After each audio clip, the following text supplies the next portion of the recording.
just like all of you, we're all trying to do our best wherever we are. We had a priest outside in Africa. He was killed a number of years ago, a very difficult situation. But one of his great lines was, "Bloom wherever you are planted." And I think that goes for all of us. And there's only one of each of us. And let us give our best to this life, the time we're in it, the creation we have been given. I thank you very much, Tim, for your opening words. I thank also the National Justice and Peace Network for inviting me. Paul Southgate was the first to contact me, and of course when he invited me, I was wondering, how do I connect with this group? And I didn't know a lot about this network.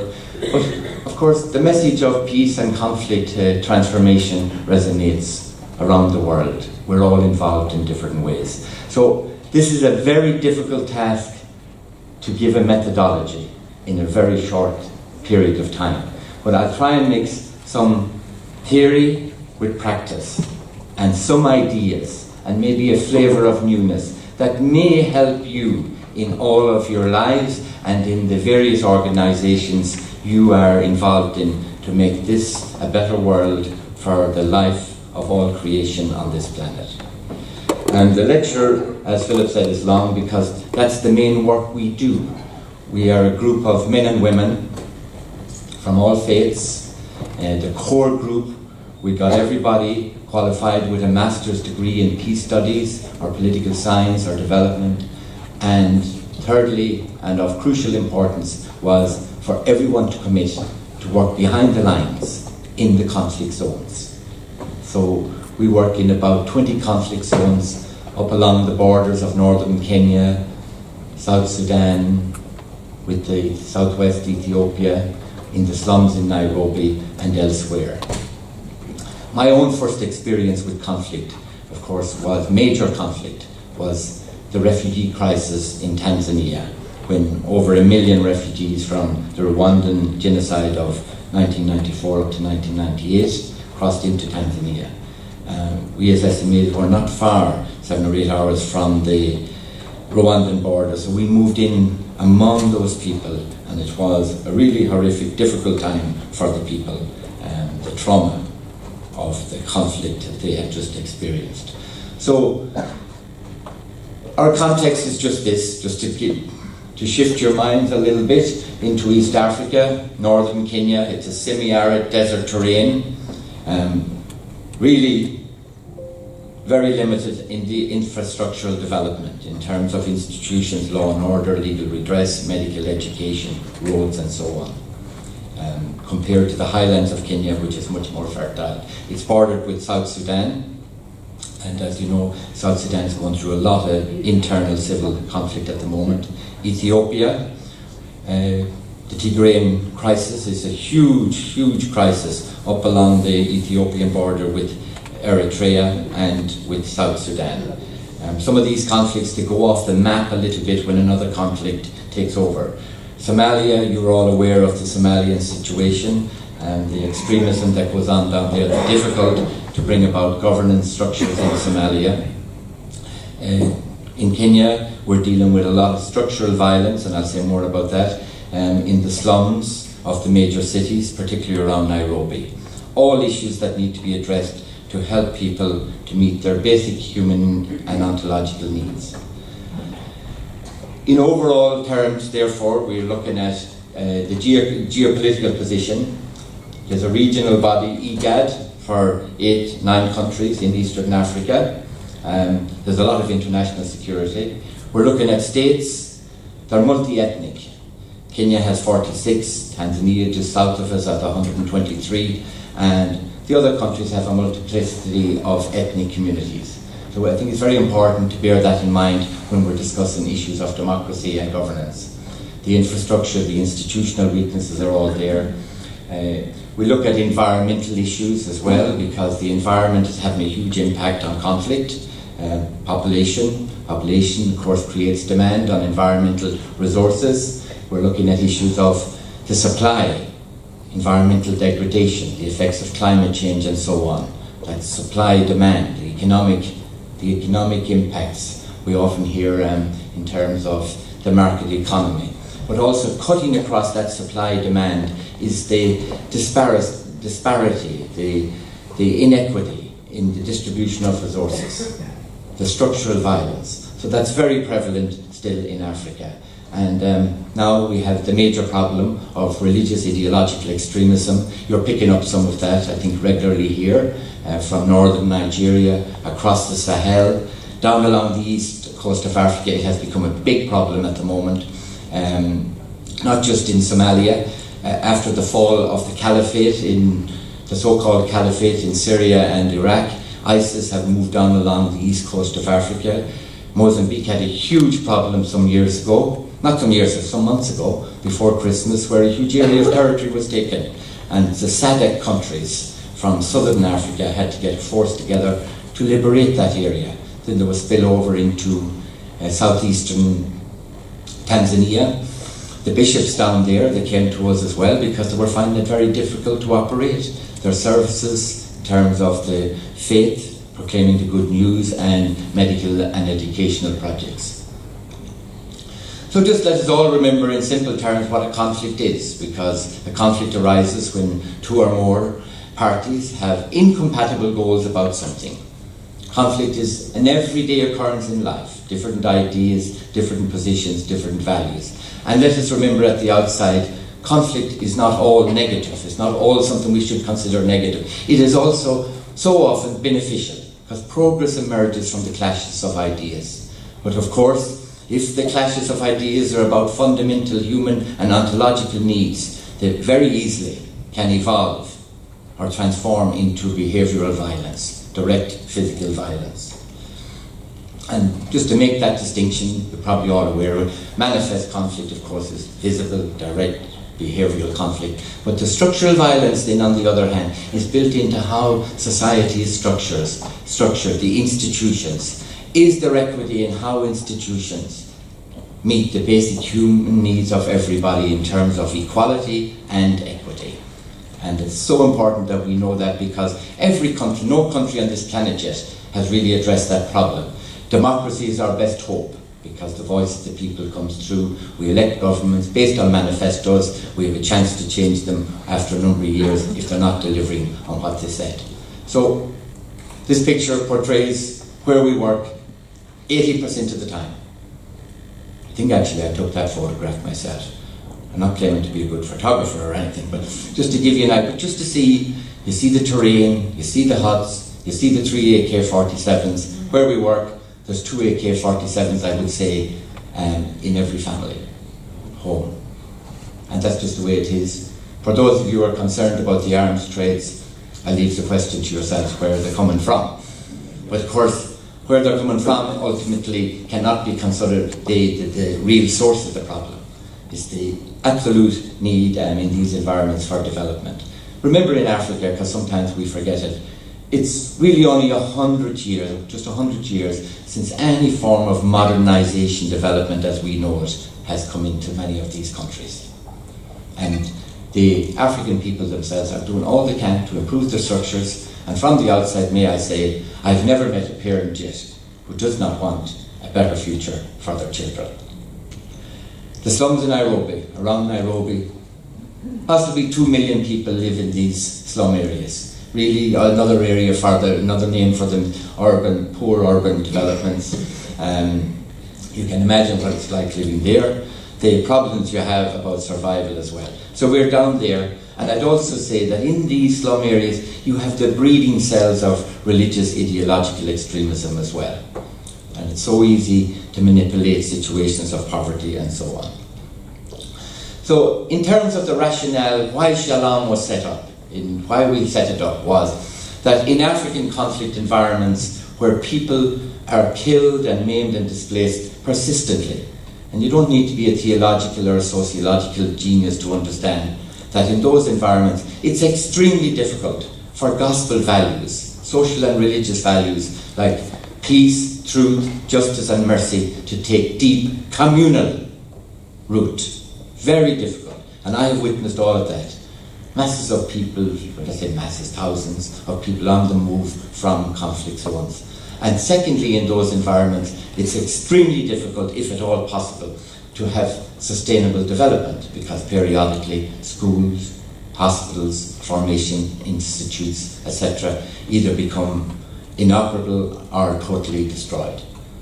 So after, I'd say, 25 years in Africa, I was saying to myself, do I want to spend another 25 years just addressing the symptoms? How do we address the underlying root causes? And to do that, you really need competence, and you need confidence, and you need hope.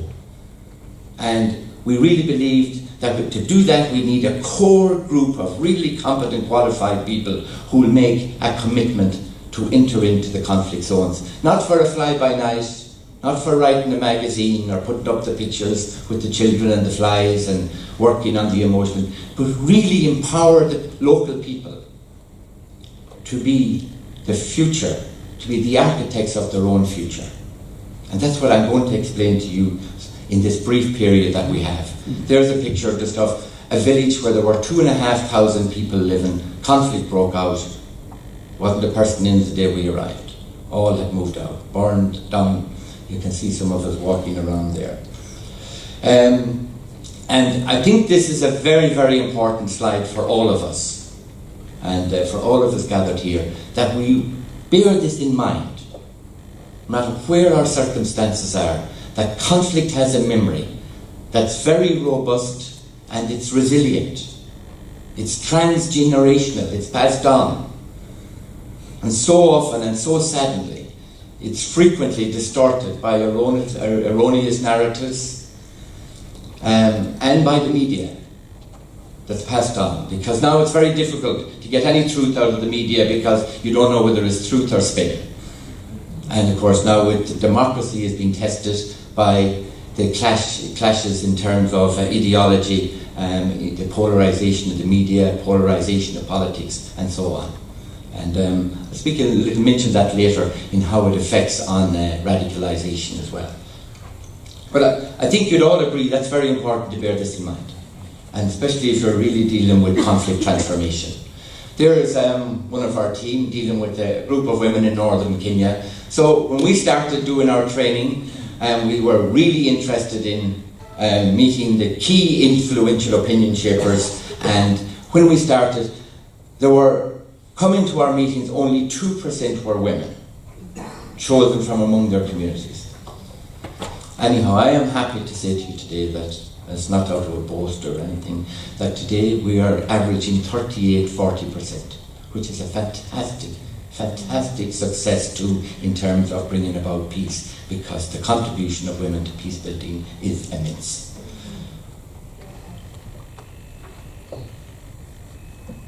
One of the most important things before you're going into in terms of conflict transformation is your entry in, to identify the key influential opinion shapers. Make sure you have the groundwork done well. We're not living in a vacuum. There are states, there are governance structures. Go in there, really do your conversation well with them. And you'll find if you do that well, they want help as well to improve their own systems and their own knowledge. And then to go in and identify who are the key influential opinion shapers. In our context, it's people like the chiefs, the elders, religious leaders, women's leaders, youth, and the warriors. To really get to the warriors, you need to bring them into the process. And I'm sure, as our Ambassador Philip will agree, that was so important in Northern Ireland. If you leave out some important section, they can sabotage the whole process. So it's so important. So there is a typical entry into a conflict zone, meeting the people. And meetings like this don't happen overnight. And you come and you explain what you're going to offer, and that you really are about training them with the analytical skills and what's causing their conflict, helping them with the peace-building techniques. You really have to focus on those two things.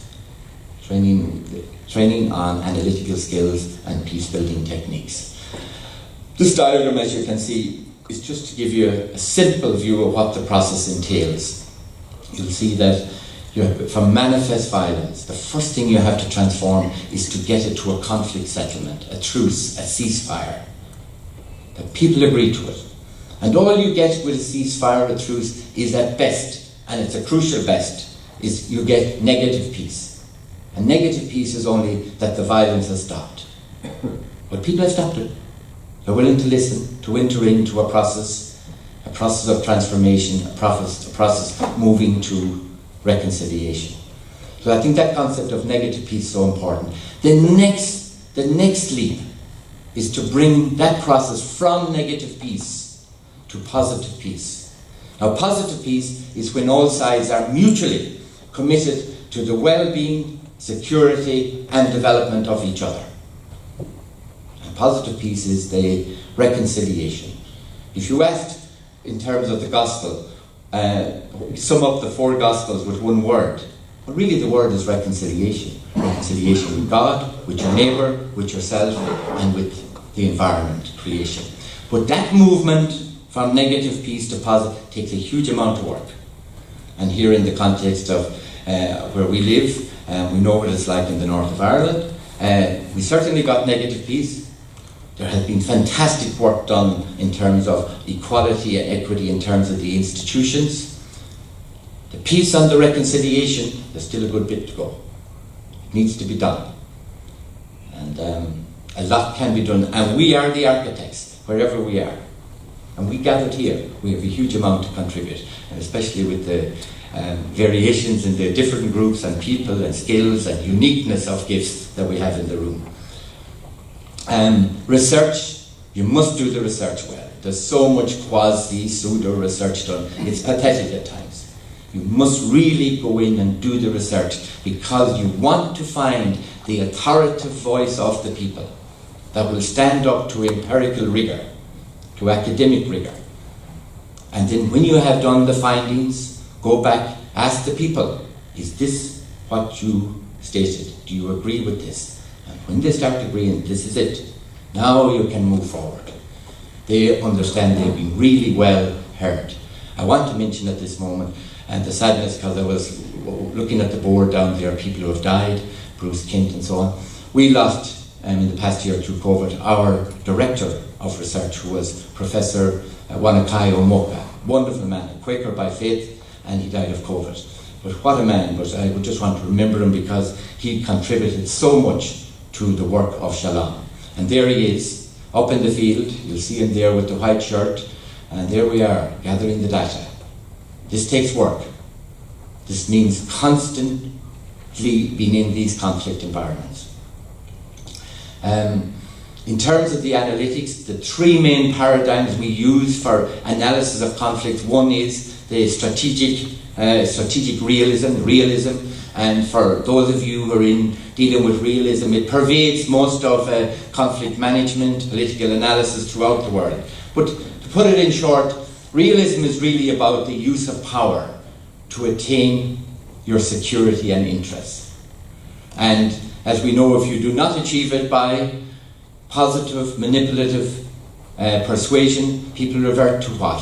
The next thing, threats. We're witnessing this every day in the news. Next thing, sanctions.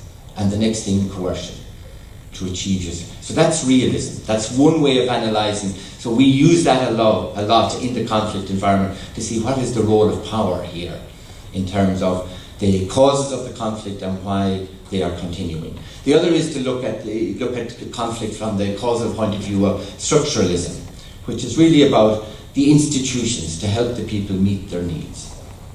That if there were better law and order, legal redress, medical, educational institutions, where people were able to live normal lives and true peace, would there be conflict here? And of course there's massive neglect in the areas where we were. And it's no point me stand up here saying it's all the cause of the government. That's not true. Governments are doing a huge amount in Africa to transform the society. They're very limited in resources. People often say, oh, what about the corruption and all of that? It's true. Corruption in Africa, corruption all over the world. Corruption is really a symptom of weak institutions. That's why we set up institutions. But mankind, he can meander this way and that way. It's so important. But I just wanted to say that as well, because often, we can be blaming without giving it a proper analysis and offering hope. And the third one by John Burton is to look at how does the environment impact on our conflict issues. There's more than enough in the environment to meet everybody's need, but not to meet everybody's greed. There's no doubt about that. If there was better communication, better sharing of ideas, better interaction, and so on, a lot of conflict could be prevented. And I have no doubt about that in terms of other conflicts in the world today. There's the need for that. And I state this so often when I see conflicts breaking out, that so often there is really an ignorance of arrogance. And it isn't always on one side, it's normally on all sides, and an arrogance of ignorance. And of course, then you have to deal with what's portrayed to you in terms of demonization, mendacious reporting, and of course hypocrisy. And we're looking at that around the world. But we have to name it for what it is. There they are, those three paradigms we apply. Now I've given it just a very, very small synopsis of, but that is so important in the analysis of what's causing the conflicts and their persistence.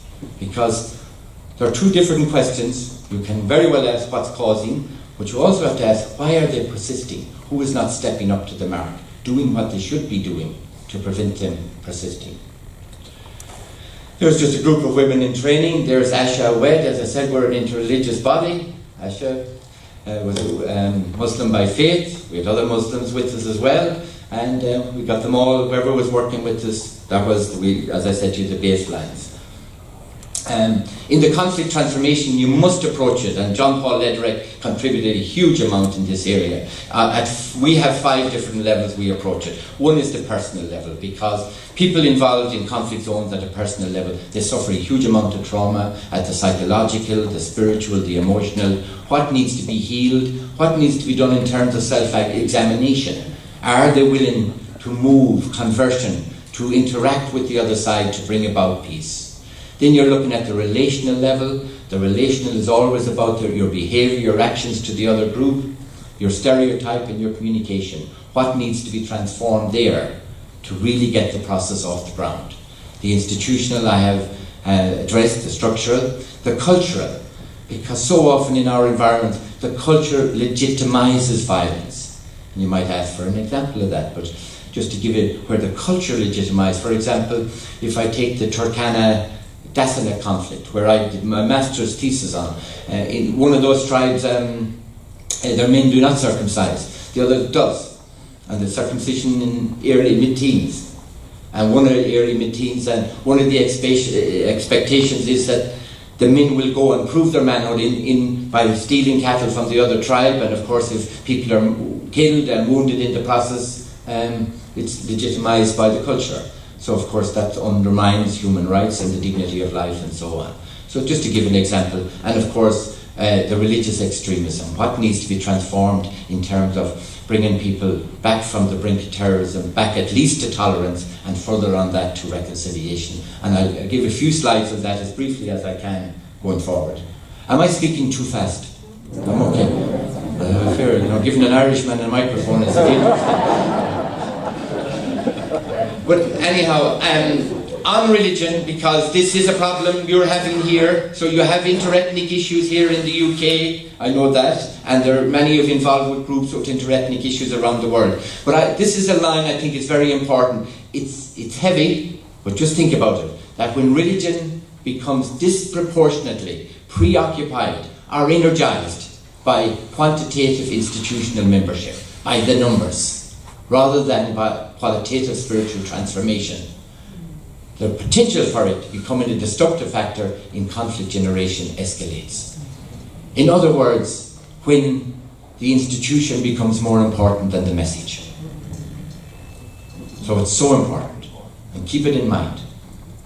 And most of the religious institutions on other issues have got into a lot of difficulties when the institution became more important than the dignity of life, the dignity of a child, the dignity of justice, and so on.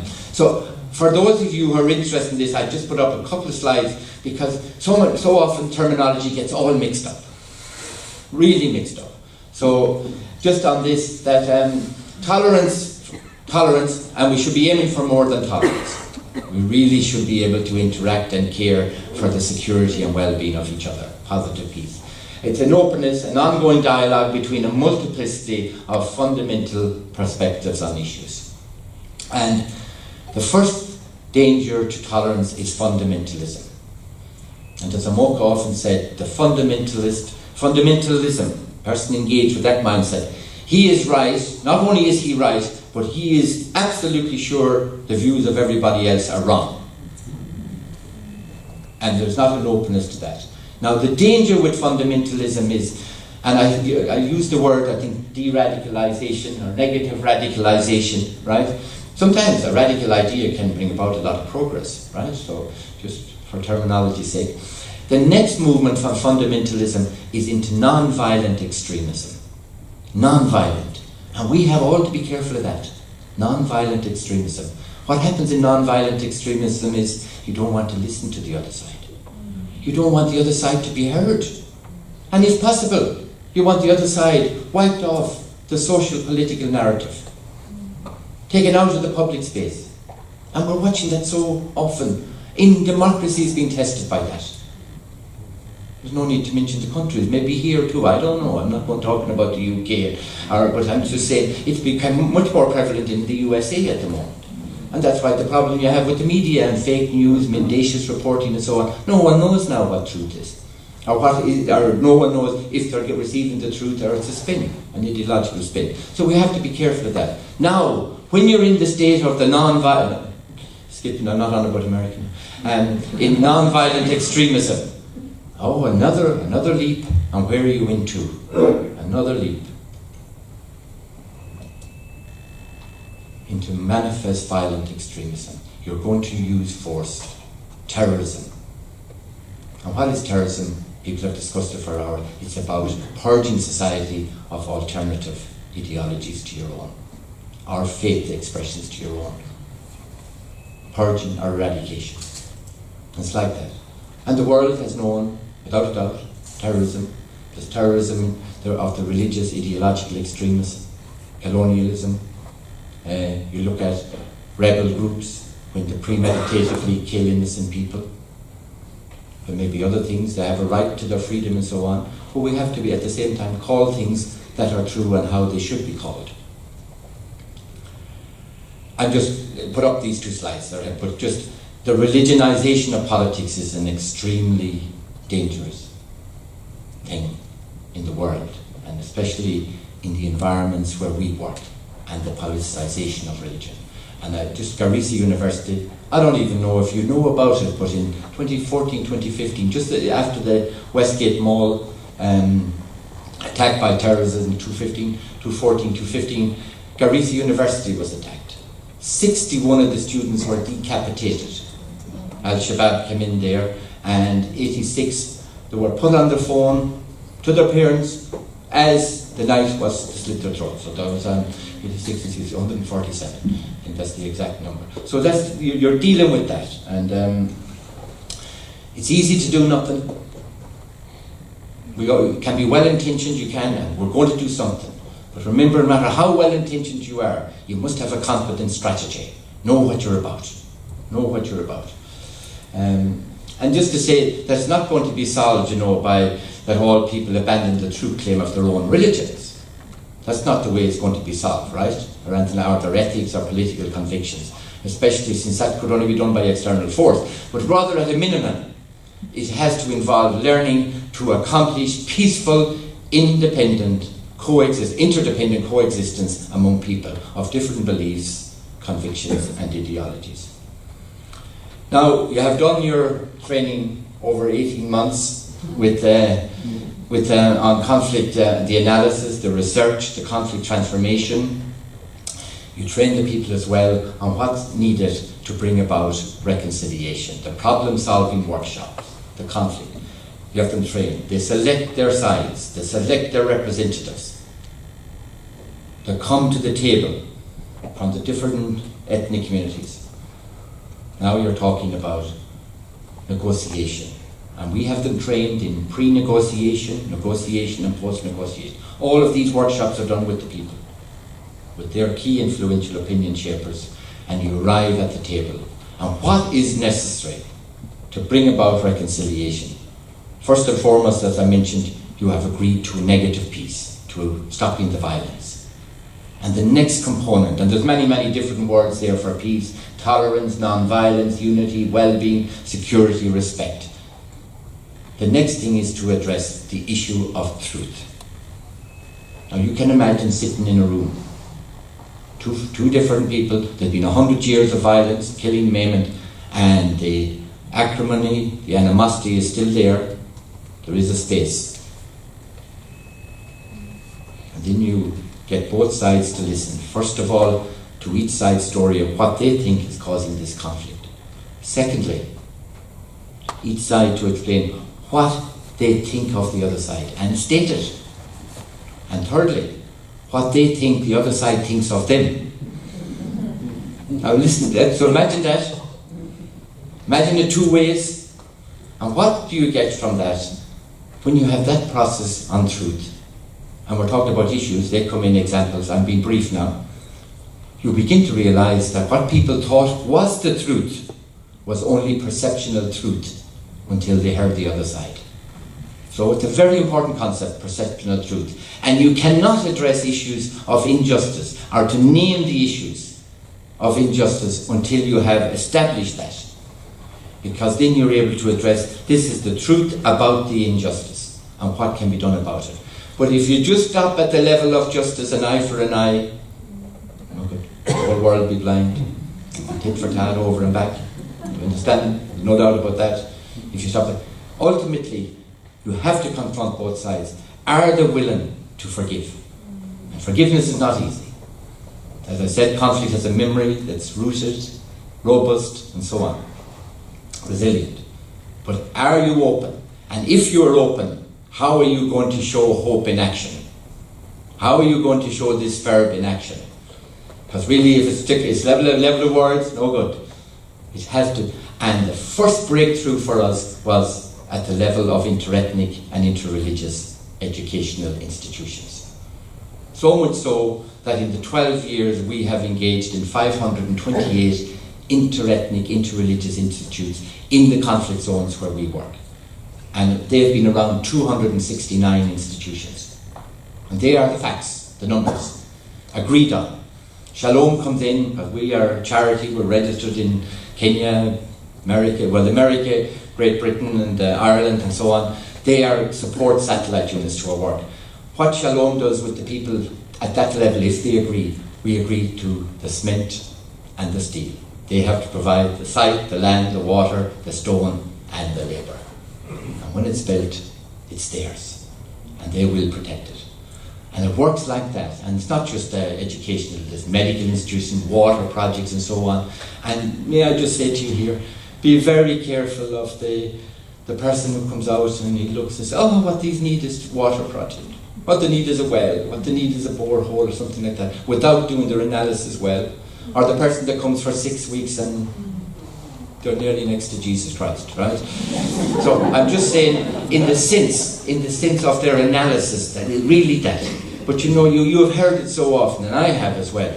And often, if you haven't done the analysis well, that water, that well, that borehole will become the biggest centre of killing, maiming and displacement, people fighting for the water. So that's very simply put to you, but for you people who are over here and you looking out, now Africa needs you, there's no doubt about that. It's the huge continent, it's a huge landmass, the West is after it, the East is after it, institutions are weak, a lot of conflicts in Africa are externally driven, after the resources. And of course domestic problems are internally as well, in terms of just governance, but we have those in so many places. But just on the word of reconciliation, it's about acknowledging the past. It's about the truth about the past. Naming it. Getting, as I said to you, beyond perceptional truth to truth. Then it's about reframing the present, the commitment to reframe the present. And then to envision an interdependent coexistence together. It's about that. And we have to work on that, and here in our Western society, more and more this is a challenge as well. And those of you that are working in Asia or South America, I'm sure this can resonate with you. There's just an example of a school classroom. The picture was a little slanted, but I assure you the foundation is okay. So that's just building above. So you can imagine, you often have to go through 10, 12 hours, no roads, to get sand and cement in and to get building. And education, I can tell you, they are so keen about that. And then, of course, on the schools, then there's books needed, desks and so on. The government then worked with us to provide the teachers. Solar energy became a huge factor because the children went home in the evening, 7 o'clock. All they had was firelight to read and write. Getting solar energy on these schools, solar lighting, suddenly they were able to go back from 7 to 9 in the evenings. So this is just generally just about the importance of education and interethnic and interreligious, and to encourage everybody here to really keep updating your own. Don't be let none of us ever think we know it all. Like last night was just fantastic, Ambassador, to listening from your perspective and all of that. So we're always progressing, and there's always something new that we can learn. None of us have the whole picture. This is another building, and you'll see the solar energy there that I mentioned. That's in South Sudan. So we were very involved in that project, particularly with making sure it had energy. And that's all about bringing about interethnic and the inter-civil conflict in South Sudan. South Sudan needs a lot of help, and there's a lot of difficulty going forward. My friends, theory without practice is empty. True or false? And practice without theory is blind. You could be like a headless chicken. You have got to get the two of them balanced. That's not original, somebody else, but I liked it. I couldn't find the source. It's a long time. It came, I believe, from an African Ghana, Nkrumah, and I believe it's from him. And so the mindset of Shalom, our methodology, is embedded in the transformation, the peace building, and the development projects that will concretize the peace. In terms of interreligious dialogue, let us remember, we can talk about interreligious dialogue forever. We can have dialogue about the interreligious dialogue about the dialogue. Sometimes the interreligious dialogue has to move to interreligious praxis together. We had a huge problem with the prevention of election violence in Kenya in 2008. 2008, 1,256 were killed, 60,000 were maimed, over 500,000 were displaced. Coming up to the 2013 elections, Isiolo was considered a hotbed. We got 19 Muslim leaders, men and women, and 17 Christian leaders, including the Catholic bishop, different churches, and so, to come together and to see their role in the prevention of election violence. And it was fantastic. I remember taking the lead that morning, and it was harder than here, I assure you, and I'm standing up there wondering, how do I start this training? And all I could do to start it was say to everybody, remembering there was 19 Muslims in the room, the only thing I can say to start with that we can agree on, we ain't having lunch at 1 o'clock. Because our Muslim brothers and sisters were going to pray. And of course then I said to the Christians, a half an hour of prayer would do you no harm either. But in simple terms, but then, this was the beautiful thing. I asked them both, I said, during your prayer, for the Muslims when you have your ritual prayer, would you say a prayer for the Christians?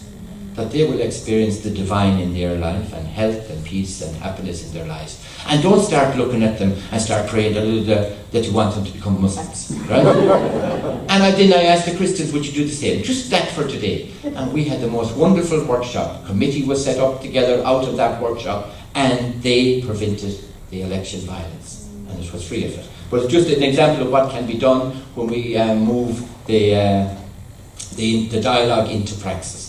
So just to say again, that positive peace exists when all parties are committed to the dignity of life and the human rights of each other, concerning the security and development of their interdependent coexistence going forward. And keep that in mind going forward. There are some of our workshops taking place up in the conflict zones. Shalom has 5 objectives. One is the training to empower the local community, the influential opinion shapers, to be the architects of their own future. Really important, to a very high level. Like really up to what you could say diploma degree level. And don't be thinking, oh, but what about their education and all that? To never mix up education with intelligence. If you're able to transmit the knowledge, people will pick it up. And people will pick it up without a doubt. When we went there first, I remember it was all about cattle rustling. By the time we were finished, I had Turkana women on about structural violence, the lack of institutions to help them meet their basic human needs and ontological needs. What I mean by ontological, the need for identity, their identity be respected, security, participation, recognition, beyond the basic Maslow ones of food and water and shelter and belonging and self-esteem and self-actualization. So they're the first ones to do that. Then to work with the governments too. Don't be getting up on a box every day of the week saying, you're useless, you're no good. That doesn't help anybody. Go in. You'll find wonderful people who are dying to get space to improve things. Bring them out, bring them to the surface. And at the end of the day, it's about their communities. Then to strengthen religious organizations. When we started, I'm telling you, to convince religious organizations that they knew very little about peace was very difficult. Our justice, people began about justice and peace, they had no understanding of what the concept peace really meant, theoretically, and what was needed to bring it about. Or about justice, the different forms, restitution, retribution, restorative, and so on. And to really work at it, to bring that knowledge. And in fairness, I sent a letter off with the Cardinal and the Bishops of Kenya to the Synod of Bishops for Africa in 2009 and said this statement that I said earlier, to help the gospel values take deep root. And they came back very positive and proposed that there would be peace councils set up in every diocese, that there would be peace studies brought into all third level institutions. And of course they asked me would I start teaching a course in Nairobi, which I did, and Shalom has continued ever since on conflict resolution and transformation. Have a good look at that. They are the warriors. We're in the conflict zones. And people have guns up there. If there was proper institutions, they wouldn't want to have them. Just know that. People want peace. There's no one on this planet that doesn't really want peace and to live a normal life and get married or whatever you do to bring about your happiness and have children and normal life. There you are, some of them, you can see them, well, you see them holding their AK-47s. And Ambassador, this is Joe McHugh, he was the Irish Minister for overseas aid, development and all that. So he led a full team up to watch this process at work. And we were really, really thankful to him. And not only that then, but he brought up the process at the European Council of Ministers for Development. I think I'm phrasing that because it's on the web anyhow, about a methodology that works. And there's myself and my dear friend who's above with the Lord, Professor Omoka, crossing the river, and there was a lot of crocodiles around. And you can imagine the conversation as we crossed over. That's above on the border between, very close to, in the Elemi Triangle. And the Elemi Triangle is a disputed territory of about 10,000 square kilometres between South Sudan, Kenya and Ethiopia. And it's still not settled. And God, we hope it'll be settled before they find oil or something, because then it'll become a massive problem. But there we are. That's the younger version of me now.